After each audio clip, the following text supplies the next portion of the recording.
lang. Wait. Mukhang dyan tayo dadaan ah. Hindi. Yung bundok na yun? Yung bakit na yun? Ah, yun, yung kalsada yun. Ayun. Hindi? Yan. Dadaanan natin yan. Dadaanan natin yan? Hotel, ganda. Let's go. Abot na mula sa tulay ang kabundukang ito na merong mataas na ahonan. Na-curious kami at nababakasakali na merong something na maganda doon sa taas. At hindi kami nagkamali.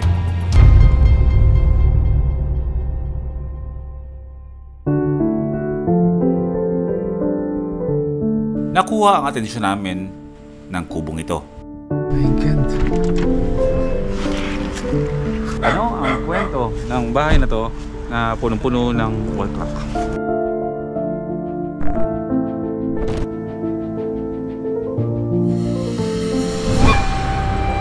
At sa pagpapatuloy ng ating kwento dito sa Cordillera, dito sa korbada na to, boundary ng La Union at Benguet, tayo magpapalipas ng gabi. Dito tayo matutulog. Katabi ng mga naglalaki ang truck, nagraragas ang mga sasakyan, paakyat at baba galing ng Baguio City.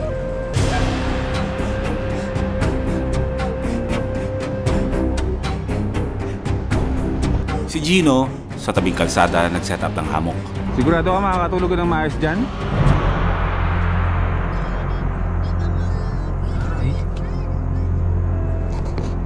So, magmo-moonroof daw tayo. Pipiti lang to. At ako ay matutulog dito sa loob ng sasakyan. Kumbaga may hangin pa rin na at least hindi papasok yung mga alikabok sa loob ng kotse. Sara na natin lahat ng mga mitana. Pasya, sige na. Kailangan ko lang itikom mga aking bibig kasi ang dami kong ikwento talaga eh. Tira na natin yan. Maraming episodes to. Good night, first timers. See you tomorrow. Lipat ko lang to sa harap kasi mainit to. Good night.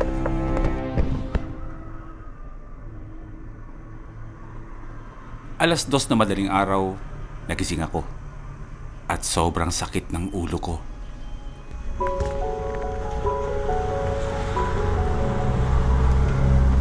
Nang dahil siguro sa sobrang lamig.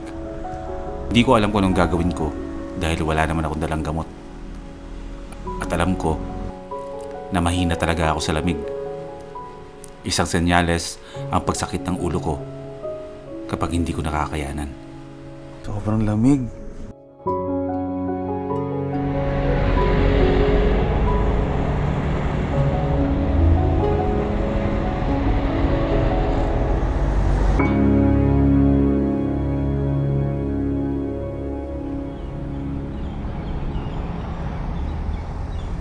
At sa muling pagising, gumanda ang pakiramdam ko. Doon yung payapang kalikasan. Yung sa gilid ko, nagraragasa ang mga truck. Nice combination. Check ulit tong kaibigan ko. Tulog na tulog pa rin. Sumilip na ang araw. Panibagong araw. Panibagong experience na naman ang mararanasan ngayon natin. Bakit ganun yung feeling?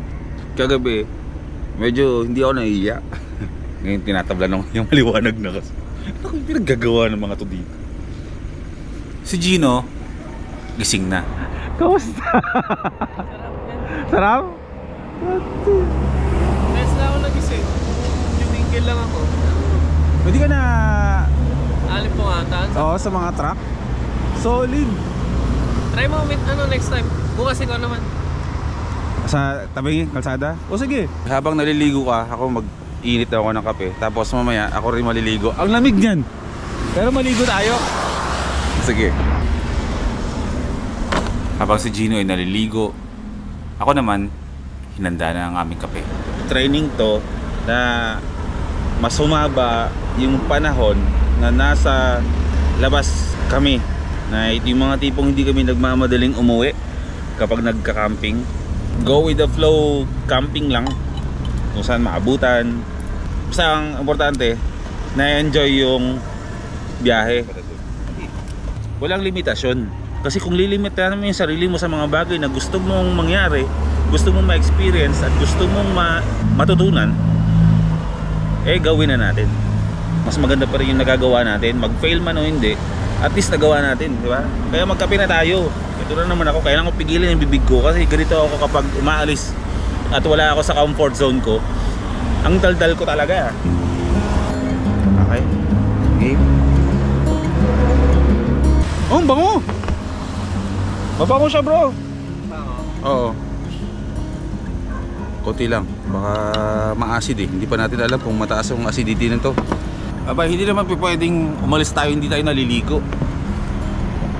Tignan yung location ko sa tayo maliligo. Ang lamig na, ang lamig ba ng tubig? Hinihinto kasi ito ng mga truck. Mga nagka-car wash na mga mga basa akong damit. Pinaarawan ko muna. Kasi mga 30 minutes yan, eh tuyo na yan. At habang napapatuyo na yung mga basang damit, ang breakfast namin ay yung tirang pagkain kagabi. Hindi ko alam kung saan kami didiretso ngayon.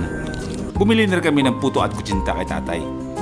Pandagdag sa agahan namin.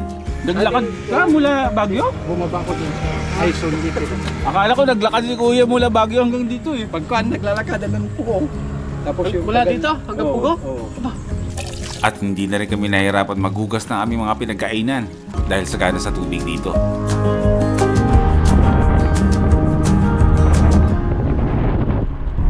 Yung lamig na inaasam-asam namin ni Direk Gino, unti-unti na namin nakukuha. Pero pabalik na kami ngayon. Uuwi na kami. Hindi, mag-reroute tayo, di ba? Oo. Mula doon sa boundary ng La Union tsaka ng Baguio, bumaba kami ulit para maghanap ng Puto. si Kuya yun ah. Oo eh. Totoo nga, naglalakad siya. Oo, di ba? Maghahanap kami ngayon ng ibang ruta para maiwasan namin yung traffic na namumula sa mapa namin doon sa Baguio. Okay din naman sanang dumaan ang Baguio, kaso mas mahalaga yung oras para sa amin. Kasi yung isa stuck namin doon sa traffic, maliban sa pag-init ng mga ulo namin. Eh sayang yung oras na dapat umaabante na kami at nakakatuklas na tayo ng magagandang pwedeng makita natin. Mga istorya pwede nating i-feature sa ating biyahe. So pababa tayo ngayon, pero pupunta pa rin tayo ng mga highest point, matataas na Yan. kabundukan Yes, excited ng na ako. Cordilleras and Mountain Province. Hanggang ngayon nalilito ako, bro eh. Pakibigyan nga kami ng kaliwanagan. Kaliwanagan. Alin ang Cordillera, alin ang Mountain Province. Hindi porket bumibiyahe kasi kami is alam namin lahat-lahat ng mga lugar. So minsan nag-feed kami sa inyo ng impormasyon, pero okay din yun na kayo din yung nag-feed ng impormasyon sa amin. Kasi hindi naman kami perfect para sa mga lugar-lugar na ganito. Kasi syempre, lalo na't bago yung ganito, yung gagawin natin. Ayaw din kasi namin ang laging nire-research yung pupuntahan para kami mismo masorpresa pagdating dun sa pupuntahan namin. Ay, masingit ko lang, bre. Oh. Sa mga naghahanap kay Prisha, hindi pa po sila hiwalay. Lagi ko nakita sa comment, pati mo na po kasama si Madam Prisha. Busy lang si Prisha. May pinagkakabalan lang sa Laguna. Kaya hindi kami magkasama. Pati Chismoso nyo! Hindi, nanibago ba kayo na ang tahimik na ng vlogs ko? Pagkababa namin ng kabundukan, eh meron kami nadaan ng mahabang tulay. Merong kailugan. Camera? Camera. Ah. First time. Gorilla Pan. Oh. Ah, teka. Kabit mo. Bilis. Init to.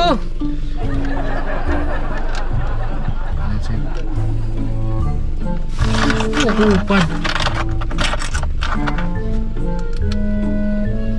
Kaya mas gustong kasama si Bankada eh. Tapos sabihin ni Bankada, hindi niyo ako niyaya.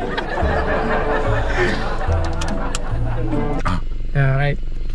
Pasensya na po. Ganito kasi ako mag-vlog. Dami kong ikang shots na gusto. Okay na yan. So ako magdadrive nito? Ha? Ako? Tuloy ko na. Para hindi na po balik-balik. Galing mo ah.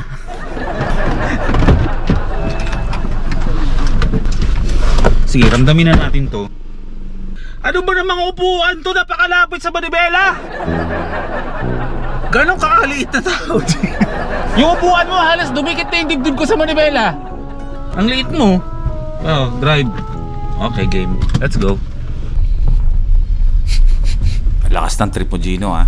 Kung klaseng trip to. Babawian kita. Kaya mo na yan!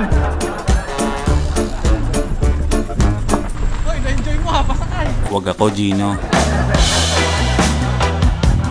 At dahil nga masyado kami mausisa, binaba na namin ang ilalim ng tulay.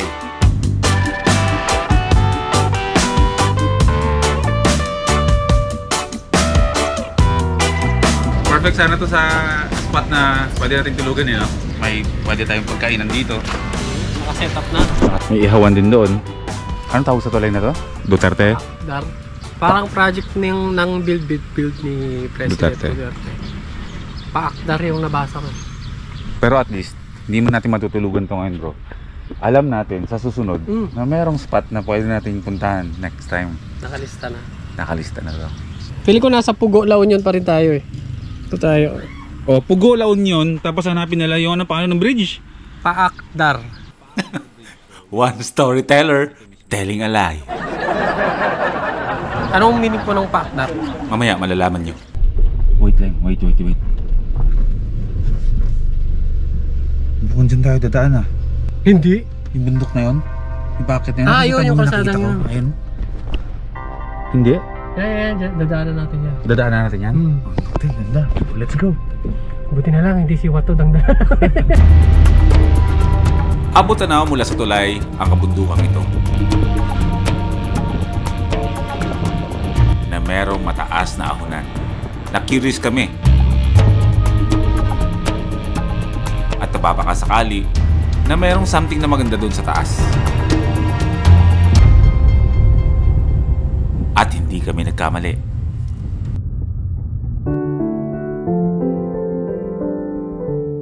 Nakuha ang atensyon namin ng kubong ito. Ito, nakakuha ng atensyon namin dalawa ni Direk Gino. Itong bahay na itong punong-puno ng orasan. My God. Ano ang kwento ng bahay na to na punong-puno ng wall clock?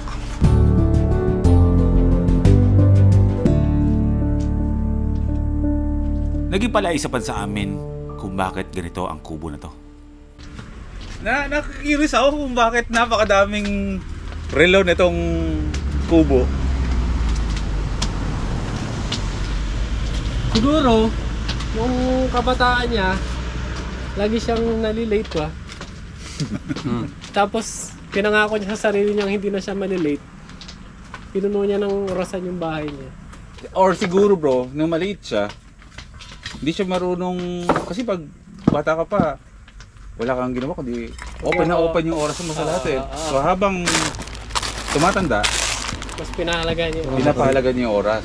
Naging ganun kahalaga yung oras sa kanya. So ayan, literal na.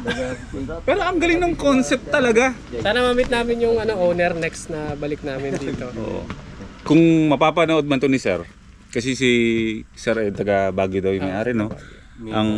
Ang mga kasama po natin dito, Maynard, si Sir Maynard, meron po tayong dalawang kasama dito na nahingan natin ng impormasyon na sila yung nagsabi sa amin na taga Baguio pala yung may-ari ng kubo. Pero itong kubo na to is open to for public kasi marami pala talaga nagpapapicture dito. So kanina hesitant pa kami kasi parang nagtitrespassing kami dalawa ni Direk Gino. Siyempre nagantay muna kami na may dumating talaga na nagbabantay dito bago kami mag-shoot. Pero napakagandang pwedeng hintuan dito sa highway. Anong pangalan ba ng highway na to? Anong daanan to, boss? Pascual po. San Pascual. Pagkalabas ng Asin, hindi, ipapakita na lang namin sa mapa. Kasi kahit kami ni Direk Gino na hindi kami familiar sa lugar, pero pwede tong way going to Baguio. Mamaya tatagusin namin kung saan kami tatagos mamaya, pero tingnan natin. So, maganda dyan sa taas yung mga swimming pool, mga liguan, asin hot spring. Hot spring bro, Talaga? Tunnel pa, tunnel. Siya. Itong daanan na to. Malaylo yung biyahe dyan. 2 nights, 3 days ang biyahe dyan. Talaga? O, dalawang tunnel, siyempre madilim eh. Dalawang madilim. Tapos tatlong... Akala ko totoo talaga yung sinasabi ni bro. 2 nights, 3 days. Papunta dun sa mga hot spring, 2 nights, 3 days. O, dalawang tunnel yun, kaya madilim, kaya parang gabi. Akala ko napaka-gullible kong kausap. Kaya pala tinawag na 2 nights, 3 days kasi may dadaan ng dalawang tunnel. Eh syempre, pag dumaan ka sa tunnel, dumidilim. So first night yon. Tapos paglabas mo, Maliwanag na. maliwanag na naman. Tapos dadaan ka ng tunnel, edi Dalawang gabi. dalawang gabi na. Gusto ko yung mga ganyang humor. So kung nanonood man, if ever man manood man ng may-ari nito, napakaganda dito na merong coffee shop dito at magsiserve ng mga native coffee ng... No? Babalikan natin to.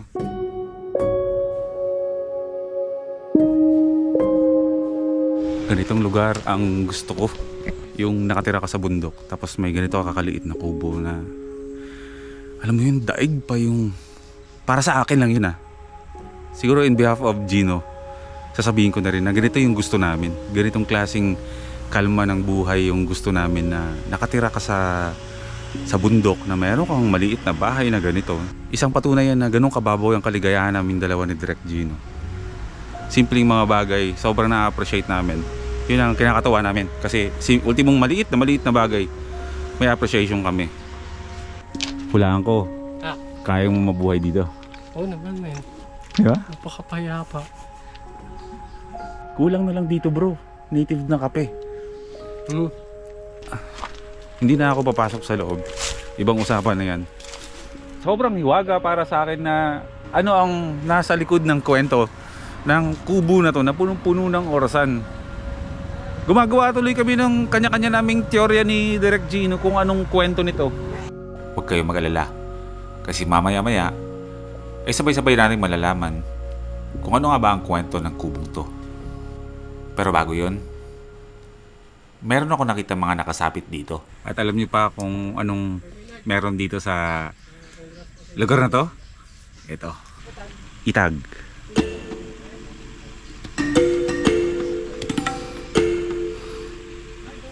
Mabango siya. Sa mga hindi pa nakakaalam kung ano yung itag. Itag is a local food na mga nasa highlands. Ito yung pinaka-lokal nilang pagkain.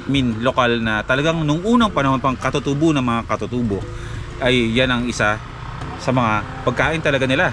Ang itag ay isang karne ng baboy sa asin. Tapos pinapaarawan siya hanggang sa maluto siya sa init ng araw.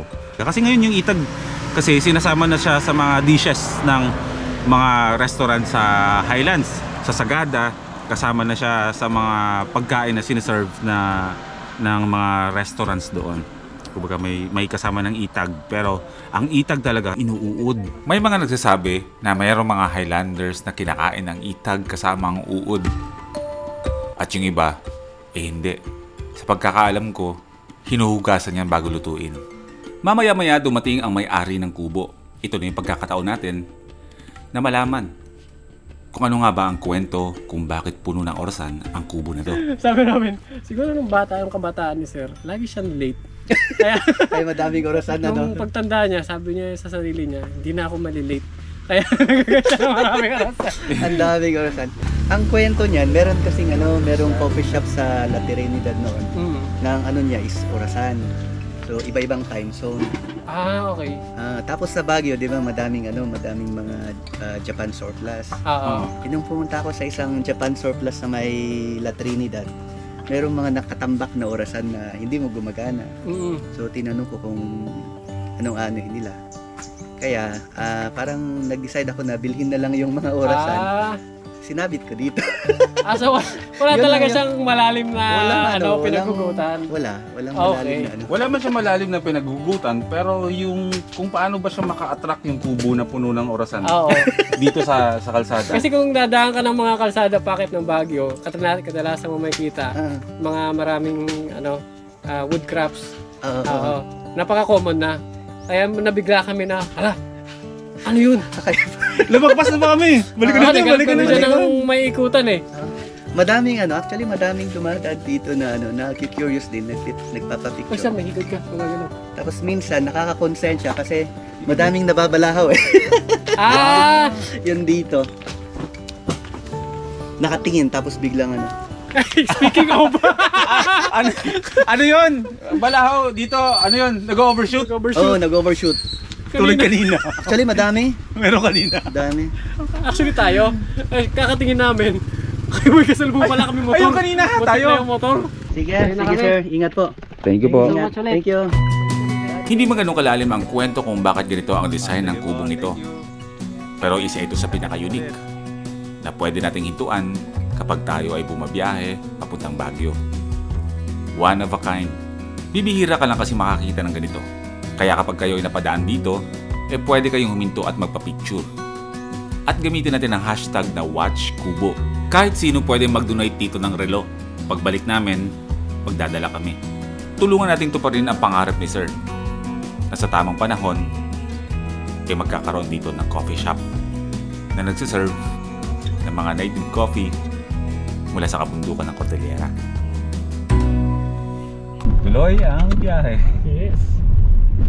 Paano ba natin papaliwanag lahat-lahat ng mga maling impormasyon na nagbibigay natin? Hindi, magbigay ka ng disclaimer. Disclaimer po, kami po hindi po kami mga Eksperto. professional, eksperto pagdating sa mga lugar-lugar. Kaya kami po yung humihingi ng paumanhin. Unang-una, yung kinakalito namin dalawa ni Direk Gino na isa-isay natin, Cordillera at Mountain Province. Alam na natin, o ikaw mag-explain sa kanila. Ang Cordillera ay rehiyon na binubuo ng iba't ibang probinsya. Mountain Province, Benguet. Yun, tabi-tabi na sila doon. Yun nga, ang Mountain Province ay probinsya. At ang Cordillera ay Rehiyon. rehiyon. Isa pa, yung paakdar kanina. Hindi po siya pangalan ng tulay. Pakdaar pala yun. Pakdaar. Ang ibig sabihin sa Ilocano ay Babala. babala. Grabe naman yung ano natin. Overall, napakasarap na experience natin, bro. Ito yung sinasabi ko kanina, ang dami ko natutunan kay Kuya. Yung kagandahan sa yung merong tayong chance para makipagkwentuhan sa mga lokal, sa mga strangers sabihin natin, kasi mostly naman talaga Oh, hindi first talaga time ko nakita. magkakilala, pero umalis na tayong kaibigan natin si bro. Ngayon, ang kagandahan doon kanina, sa habang nagkikwentuhan, marami kaming napupulot, marami napupulot na aral na pwede naming i-apply sa mga sarili naming mga kanya-kanyang buhay. Tama. Alam mo kung anong pinakagusto ko kanina Alin doon? na sinabi niya na connected sa ating dalawa? Ano yun? Gusto niyang gawin in the future yung coffee shop, pero ayaw niyang madiliin, unti-unti lang. Nung sinabi niya sa akin yon, naramdaman ko yun. Kasi parang ano yung isang spirit na alam natin na lahat mangyayari, pero sa tamang panahon. Walang pressure na kailangan mong buuin to. At pag nangyari yun, yun na yun. Kaya nga lang lagi kong sinasabi, takbong banayad, takbong banayad lang. Hindi pa dito nagtatapos ang kwento ng biyahe natin sa Cordilleras. Nagsisimula pa lang tayo.